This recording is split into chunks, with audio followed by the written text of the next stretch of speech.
Imagine standing on a subway platform, 110 meters underground, when the lights go out and the massive steel doors begin to hiss shut. But then you realize something that will haunt you forever. The handles to lock those doors are only on the inside. If you are on the platform, you are not being protected.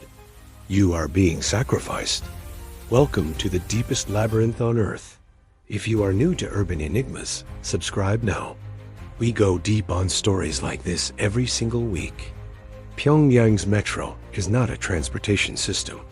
It is a 400-foot deep tomb for a war that has not happened yet. But look at the official maps, and you will see the geometry is impossible. Stations are missing from the grid. Tracks lead to nowhere. And there is a secret Line 3 that connects the Great Hall of the People to a private getaway car made of steel. But before we find out where that train goes, you need to understand the ghost station of Pyongyang, a place where the train never stops, the lights are dimmed, and looking out the window is strictly forbidden. The answer to why they hide that station will change everything you think you know about North Korea. Pyongyang has the deepest subway system on the entire planet, 110 meters below the surface. That is nearly 400 feet of solid granite and concrete separating the commuters from the sky. In most cities, a subway is a convenience. In Pyongyang, it is a survival strategy. The descent is the first thing that breaks you. The escalators are so long that the trip takes nearly 4 minutes of agonizing silence. As you go down, the air changes. It becomes thick, metallic, and cold. You are leaving the world of the living and entering a fortress of the state. But here is where the paradox begins. A bunker is meant to save people. Yet the deepest parts are inaccessible to the public. If a nuclear siren blared today, where would the millions of residents go? Not where you think. The public metro is a distraction. It is a shield for the elite. Researchers and defectors have spoken of a shadow network. We call it Line 3. While the public lines run east to west and north to south, Line 3 is a private artery. It connects the Great Hall directly to presidential palaces. It connects to secret military airfields hidden inside mountains. It is a getaway car made of steel and buried under a mountain of stone. Think about the engineering required for this. In the 1970s, North Korea was using German and Chinese technology to bore through granite. They hit water tables that flooded the tunnels with black sludge. They faced massive collapses that buried workers alive. Legend says hundreds of laborers died in the construction of the Mapo stretch. Their bodies were not taken home to their families. They were reportedly mixed into the wet concrete of the tunnel walls. When you ride these trains, you are moving through a cemetery of the working class. The walls are literally holding back the earth with the bones of those who dug them.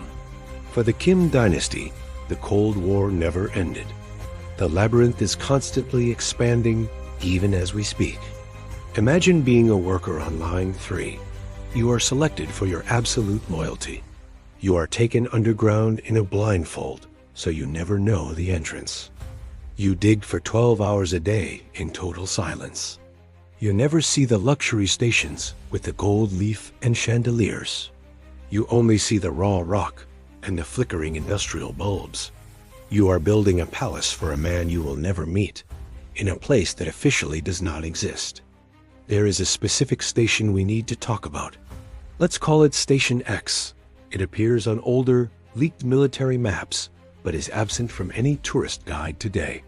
It is located near the Rujong Hotel, that massive, hollow pyramid that dominates the skyline like a concrete ghost. Some say Station X is the loading dock, a place where the elite can vanish from the surface in under 60 seconds. The doors of the Pyongyang metro are massive, 3-ton steel blast gates. They seal hermetically to block out radiation. But remember the detail about the handles. The handles to close these gates are only on the inside. This tells you everything you need to know about the regime's philosophy. The system is designed to save the state, not the citizens. The citizens are merely the weight that helps absorb the shockwave for the people safe below. For decades, North Korea used old cars from East Berlin, red and yellow carriages that still had German graffiti on the windows. They were recycled ghosts of a fallen wall. Now, they claim to build their own modern trains. But the design is identical to the old ones. They are obsessed with the past because the past is the only time they felt secure. The human cost of this obsession is staggering. To maintain a bunker of this scale, the city must divert electricity from everywhere else. While a surgeon in a provincial hospital operates by the light of a cell phone, the chandeliers of the metro stay lit. It is a ritual of power, a display of strength, while the rest of the country starves in the dark. There is a story of a defector who worked as a maintenance diver for the metro. He described tunnels that were flooded with black, oily water that never saw the sun. Tunnels that contained scraps of clothing and personal items that should not have been there. Some believe the metro connects directly to the political prison camps, a subterranean railway for the unpersons of society. In Pyongyang, if you disappear, you don't always go to a forest. Sometimes you just go down, and you never come back up. The architecture of the metro tells you exactly how the government views you. In the grand stations, the ceilings are high and the murals are bright. You feel small, but you feel inspired by the great leader. It is the architecture of awe. But in the transit tunnels, the ceilings drop. The walls close in on your shoulders. You are reminded that you are a cog in a massive underground machine. A machine that is currently running out of oxygen. We have to talk about the ghost stations. The station of Pyongyang was closed in 1995. It is located near the mausoleum of Kim Il-sung. The trains still pass through it every day, but they never stop. The lights are dimmed so the passengers can't see what is on the platform. Soldiers stand in the shadows with their backs to the tracks.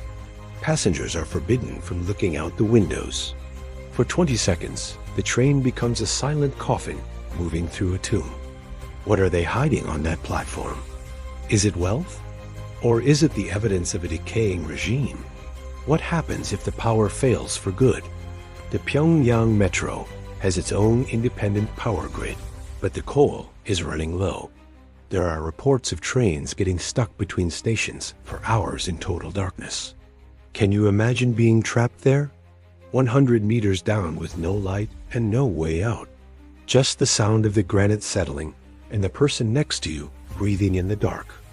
This is the urban enigma of Pyongyang.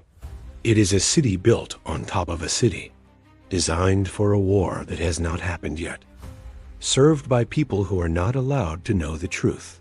It is a masterpiece of paranoia.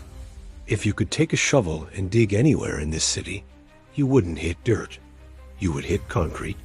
You would hit a secret. And eventually, you would hit the silence of line 3. The question remains, when the world above finally ends, who will be left in these tunnels? And will they even want to come out into the light? What do you think is hidden in the parts of the metro tourists are never allowed to see? Is it just military storage? Or is it something much more sinister? Let me know in the comments. And if you want to see how a dead philosopher is still fighting a war from his grave, you must watch our episode on the Kant paradox in Kaliningrado right now.